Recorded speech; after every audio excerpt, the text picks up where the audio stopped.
Hey everyone, and welcome to the June edition of 3030. I am Pat Reinhardt of Conductor, and thank you as always for spending 30 minutes of your very valuable time with me this month. So, what are we going to be talking about? Let's see, a lot going on. The volatility continues, everybody. The volatility continues.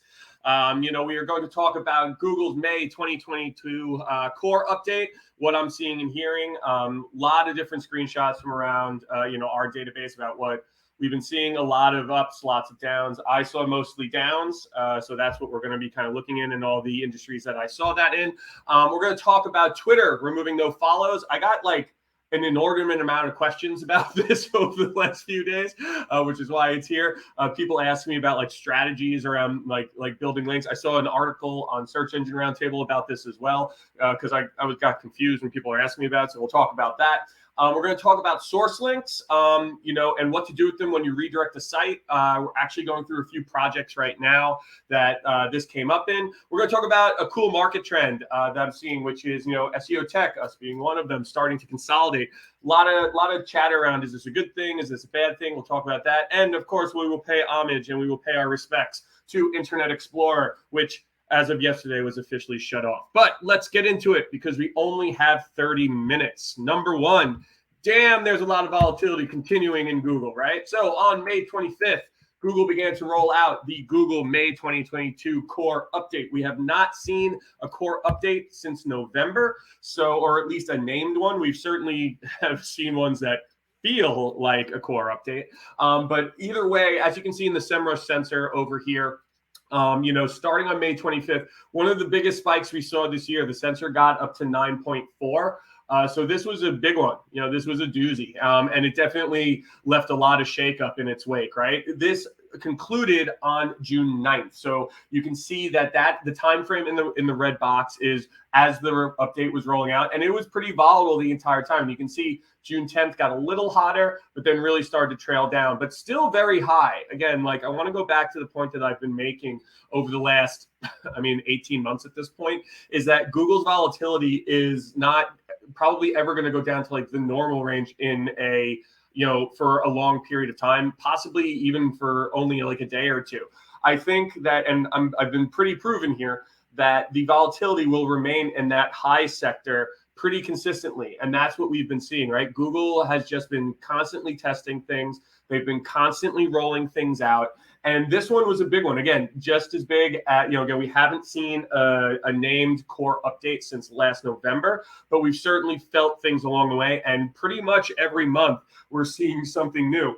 And we're getting closer to that prediction that I said at the beginning or the end of last year, is that we're going to start seeing one of these major things happen about once a month. And that's kind of what it feels like, right? We're definitely seeing the named updates around once a quarter, or core updates, but we're seeing a lot of things happen definitely every 30 days. There's a lot of churn and a lot of volatility, right? And it's also a mixed bag, right? Of course, a lot of people are not in a good space about this.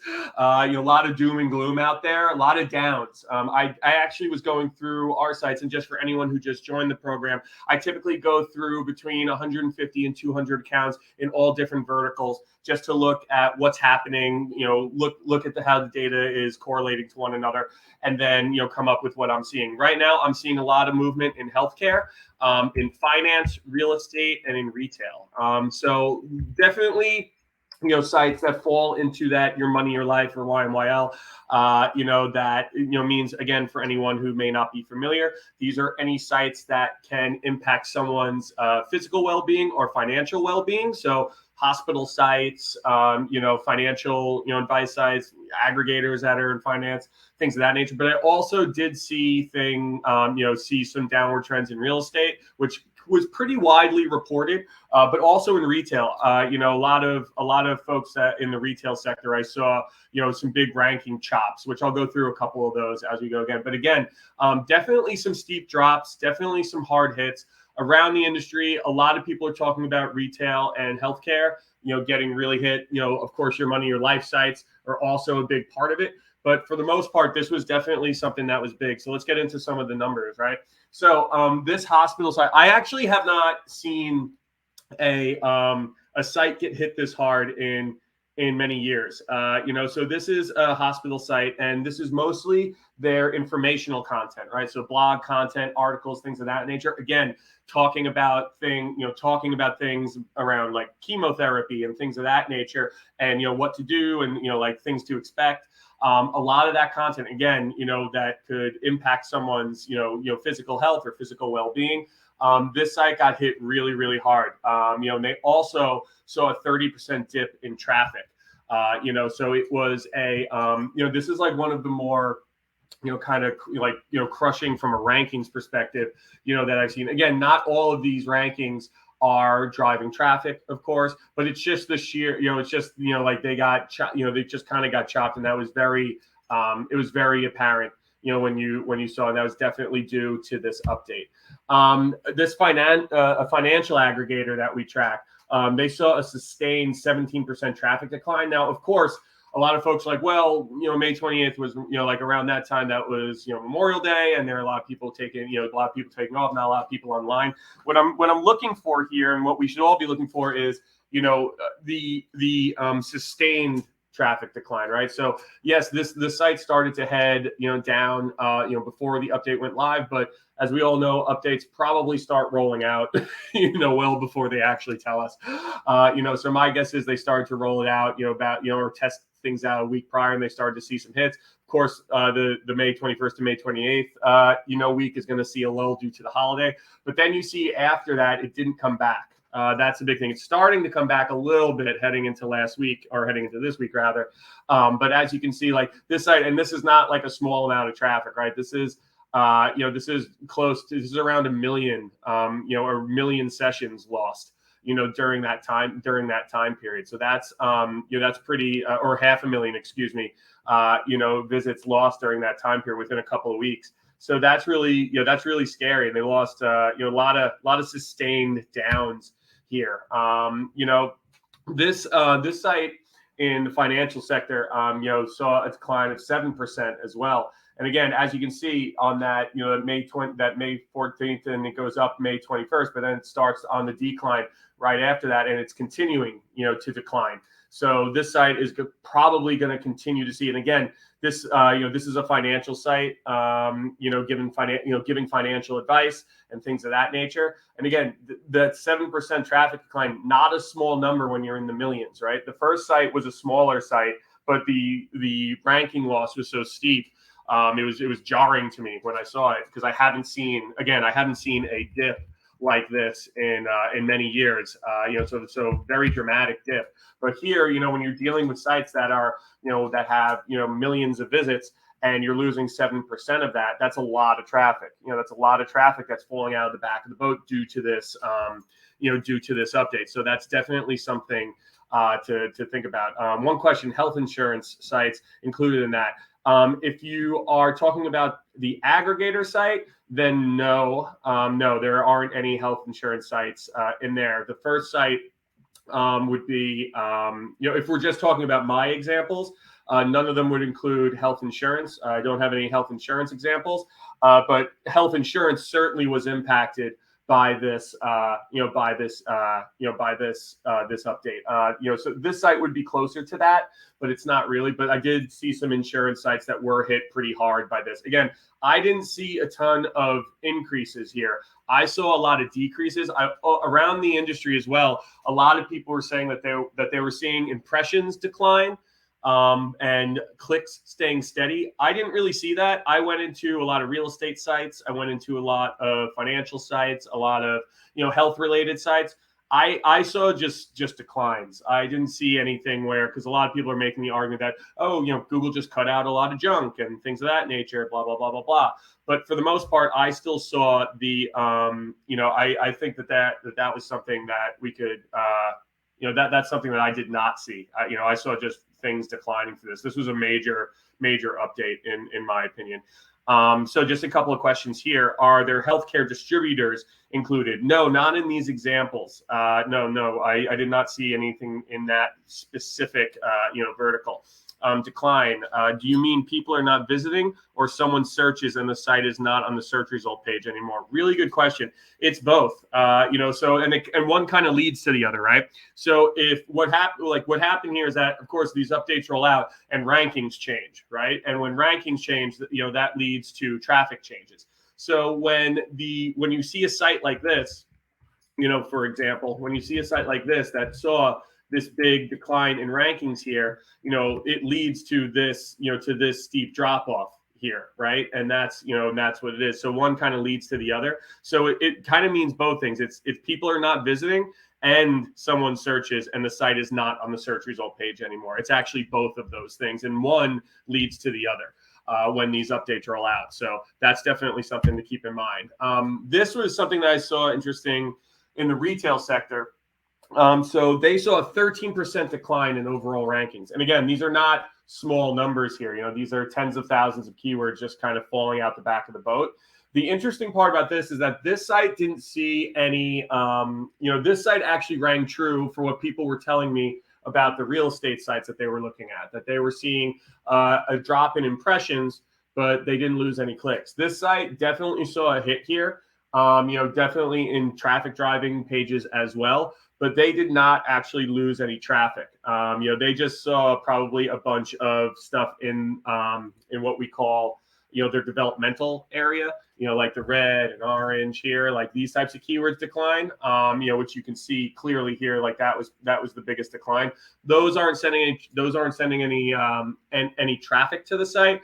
But the issue is that that's the pipeline, right? Those are the keywords that you're building up to be the next page one keyword. So, every time one of these rolls out, you either lose or gain progress in many regards. A lot of people just look at the traffic that you're getting. They just look at the impressions or clicks that you're currently getting.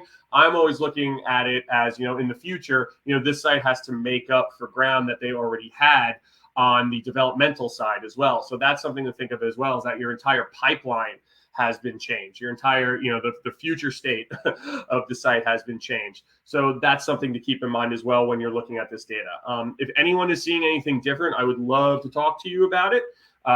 Because these are the main, sectors that I saw that were impacted. Question here: what about B2B business, a B2B business website? For the most part, when I was looking at B2B, I didn't see as drastic of changes, right? It was really in these like overall, like B2B, it was more the vertical sector, right? It was more like healthcare, finance, retail, real estate, and retail is where I saw the biggest declines. I didn't see any major trend across B2B in general, or even B2C in general. It really was nothing like that. A lot of the stuff that you're looking above are B2B. Especially like this site, for example. This site, for example, is a B2B site, and for the most part, they saw a decline, and a pretty hefty one. They're in the millions, right? Next question: any insight into what types of websites content moved up in the search results to replace these sites that lost rankings? Yeah, great question. So what I saw was, there's always a lot of shakeup in like news results. And that's not really what I saw here. What I saw is that I saw a lot of informational content. Again, like this site's a good example. Like this site was informational content, really blog article content that was related to, health. I saw these sites get replaced with bigger sites, right? So like this is a smaller hospital system. Small is probably the wrong word, but at the end of the day, like I saw it get replaced by things like WebMD and all other like larger, larger hospital systems, but also like larger health sites that, probably have, that have more authority and things of that nature. So that's probably what I saw the most was more informational content switching around. I didn't see, like a ton of categorical pages. Like for here, like this is a retail site, right? Like they sell appliances and a bunch of other stuff. Like I didn't see a lot of categorical type keywords really drop. I did see a lot of informational type content get switched from like, small to medium size to much larger organizations. So that's probably the trend, the trend that I saw in all of it when it comes to like what replaced XYZ. So it's the old story of the the bigger the bigger animal kind of taking over in this one. That's kind of what I'm seeing. So that's just what's in our data. Okay, moving along. So interesting thing, Twitter. Whether this was on purpose or not, I'm not sure. I got a ton of questions about it. And again, I was on Search Engine Roundtable and I saw that there was an article about this as well. It appears that Twitter has removed the no follow links from pretty much everything, including like tweets, user profiles, and other pages. Now, interesting move. For anyone who doesn't know, a no follow link means that a link that comes from like a tweet or things of that nature will carry link equity if it's to the site that it's linking to, right? Like any other backsite. But if you have a no follow on, that means that link equity will not carry, right? You still have the link, but it's no followed. So Google will not follow it to the next page, therefore will not transfer link equity, right? So from that standpoint, there was a gentleman on Twitter, ironically, named Chris Silversmith. And again, I saw this on Search Engine Roundtable, and saw that it was or now have followed links on it, and so there's a big question for my I got was, oh cool, what should I do about this? Is there a strategy to do here? Is this something that I can benefit my site? Should I start tweeting out? Should I start getting my friends to tweet out and linking back to my site? And I said, absolutely not, because there is no way in hell that Google is going to count these links for anything. Pretty much, like, for anyone who doesn't know, like, Google does not really count links from social media platforms back to your site. Like there was arguments for years that there was a correlation between social mentions and rankings and things of that nature, and there was a lot of debate about it. I was never a believer in that. I always felt that social media was a way to promote was the way to promote things. And then if you got people from there, that's great referral traffic. But then those people would link to you, from their own sites if they felt it was good. But I never felt that like social mentions was a big part of the ranking algorithm. Maybe for a time it was a little bit if they were testing it out, but there was never any real correlation there. And Google always said that there was never a correlation, right?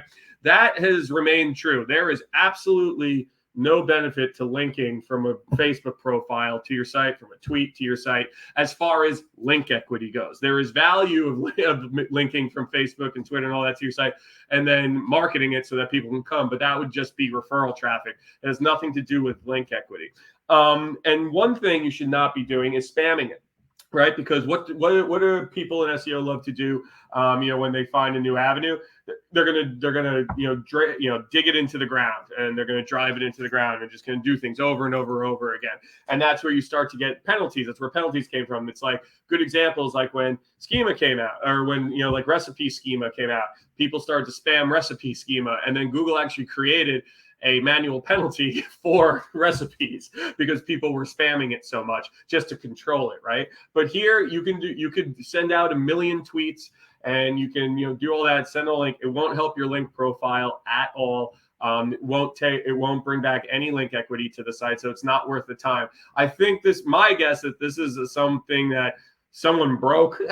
My guess is that like someone, an update went out to Twitter and they broke it, by accident, and that probably will come. The no follows will probably come back if they aren't back already. So that's just something that the more of a curiosity than anything. But also, I got a ton of questions about this. So please do not go to Twitter and start spamming, tweets or links to your site. It's not going to help you in that way.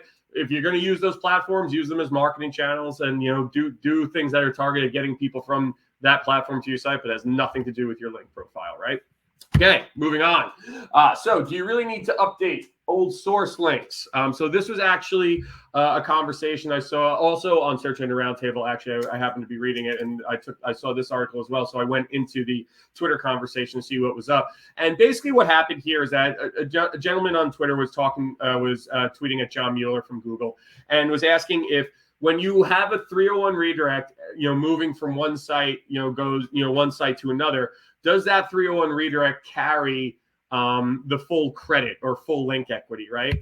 And this is actually something that comes up in almost every migration project that we do here at Conductor, and pretty much has come up in any migration project that I've done in my 20-year career. And it's, what do we do with the backlinks? Like, should we go back and update the source links to the new destination, so that it's a one-to-one redirect and there's no hops in between, right? So, and for anyone who doesn't know what a source link is exactly what it says it is, right? It's the backlink on the original page pointing back to your original site or your original page, right? So if you have a link on, like here.com pointing to site.com, the here.com link would be your source link, right? So with that said, the argument, and it's not really an argument, right? And there's two sides of the pen here. Like for me, I used to do this. This used to be part of my offering where I'd say, hey, we will go back and we will update your source links. We will go back to the sites that have your most important backlinks, and that's a DA of anywhere, that's a sliding scale depending on your site, and we will ask them to update the link to the new site.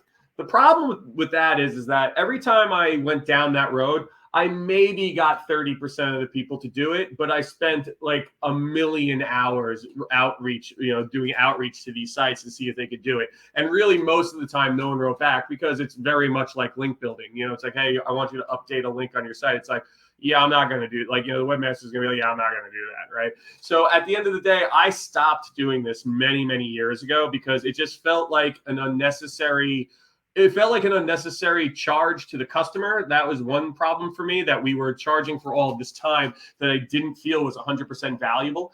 And didn't really make a difference. And, for years I've been doing migrations and I've never really had a site collapse on me or, never had, this be, a big part of the project that I was worried about.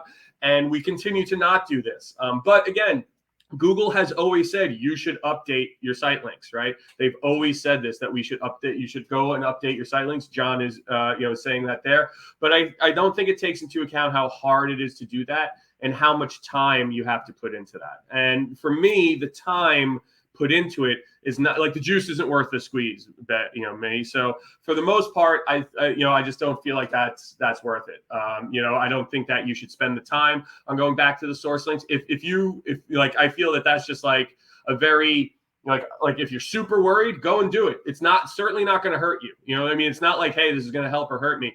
A lot of people think it helps you. I have not seen any evidence that this helps you. It's just it just feels like a waste of time, and it's a very tedious task. And a lot of the times it takes away from the main project, which is making sure site A gets to site B without anything exploding. That's really what you should be focusing on. And if you want to do this, go for it. It's not going to hurt you. But I certainly do not think it helps you. And that's just where I kind of stand on it, right? Again, no right or wrong answer. I just think it's a waste of time. Now, question here. On Reddit and Medium, links are no follow or do follow. I believe all of them are no follow. Typically, big sites like that, like Forbes, Reddit, Medium, all those, typically their links are no follow to cut down on, a lot of spamming from their sites and things of that nature. I believe both of those are no follow. I know Reddit is. I'm not sure about Medium, but I'm like 99% sure that they're probably both no follow. No one joined late. Recording available? Yes, the recordings are always available on our website the day after we do the program. So no worries if you joined late. All right, moving along. We got 6 minutes. Keep it going, Pat. So big thing that's happening in the industry right now, right? So we're seeing a lot of consolidation, and I feel compelled to talk about this because, again, I talk about things that I get questions about, and that's how I put the program together every month. And right now, there is a ton of SEO tech that is consolidating. Of course, the one that's near and dear to me is us. We just purchased Content King, and we are currently, integrating them into our software. Their team is amazing. I'm so happy that they're conductors now, and that is a really exciting thing. And we were kind of the first ones. And then, as they do, our competitor BrightEdge follows in our footsteps, and they partnered with OnCrawl. And they purchased OnCrawl, right? But it didn't stop there. As last week or last couple of weeks, SEO Clarity actually, purchased RankSense. Which is a great technology that has a lot of automation built. So really interesting to start to see this. And it's not about who's doing what better or who bought the best technology. These are all good technologies, right? What it comes down to is this is a trend that's happening in our industry right now. And for anyone that's been in SEO for a while, I think we've all kind of been waiting for this to happen. I mean, SEMrush bought back Linko. right? Not really, that's a tech, buying a content company, but it really just shows you that you are going to continue to see this. We are going to continue to see this as companies combine, companies grow, and like a lot of these technologies are going to start to come into one another, and we're going to start to get more really holistic platforms, which I'm really excited about. Of course, I believe this is a good thing, and I think we should all be excited about it. And why is that? Because people are, again, continue to take bigger and bigger notice of our industry, which historically has not gotten a lot of love. And, I think what the catalyst to this was honestly SEMrush going public, right? SEMrush went public a while ago, and stock's done good. The company's doing really well, and they're one of our biggest data partners, and we love them. They're a great technology, and I think this is cool, right? I think this is good for all of us, that all these technologies are starting to come together, and we're creating a real like some real excitement around this, not just from the SEO community, but outside investors. Again, Conductor just raised 165 million. One of the largest raises in our industry's history, and it's exciting, and I'm excited about it, and I think you should be excited about it too. And if you are, work for one of these, companies, or you want to work for one of these companies, or you work with these companies, no judgment. I think it just comes down to, this is really cool, and I'm excited about it, and we should all be excited about this. And we're going to continue to see this, by the way. So you may be using something right now that is owned by someone else in the very near future, because I think we're going to continue to see a lot of acquisitions along the way. One other question about the last slide. What about when you migrate content to a country level subfolder or different site folder within the same site? Should all URLs in the source pages be updated to avoid redirect change? Yes, if it is within your control. When you're doing like internal redirects like that, you don't want too many hops. If it's like one hop, like one redirect to one, like a redirect from one page to the other, that's fine. You don't have to really worry about that. But if you want to really run the cleanest site, yes, you would update those pages to the new, you would update the old redirects to the new page so that everything was clean. You really don't want more than 3 hops, because that's a lot of redirecting. I don't like redirecting Google too much. And eventually, that's where like redirect chains and redirect loops come from. So you have to be really careful about stuff like that. But for doing something like that, you definitely would want to do that. And then lastly, we got a couple of minutes here. Just wanted to give a minute to Internet Explorer. So just about 27 years, and Internet Explorer yesterday shut down. And that is, for anyone that, grew up, building websites and on the web like I did, Internet Explorer certainly was a big part of your life. I was a Netscape guy when I was younger, and my dad loved Netscape, so I used Netscape, but also, of course, used Internet Explorer for many, many years. And it's part of our history. It's part of our, our industry's history, and we should give it the respect that it deserves. But let's all face it, no one uses this thing anymore. And Microsoft has Edge now, and everyone else, really uses Chrome. So at the end of the day, Internet Explorer had its day. It was an important part of our history, but it is officially offline as of yesterday. So good luck and Godspeed. A couple more questions here. Any thoughts about mid-level retail competing with the high DA retails that could have taken our rankings? Yeah, I mean, like by thoughts, I would want to understand what exactly you want to know. Like for the high DA, if your domain authority, which is not a real metric, but we all use it, of course, because it's just a way we can measure it. Don't focus too much on that. We really should focus on the the quality of your content, right? And is it as good as those higher sites? That usually, smaller sites can beat out bigger sites. It's not all about link equity. Is that a part of it? Sure. If your link equity is like 10 and theirs is like 90, you probably have to build some equity towards it, right? That's definitely an activity you should do, and you should do it in the proper way.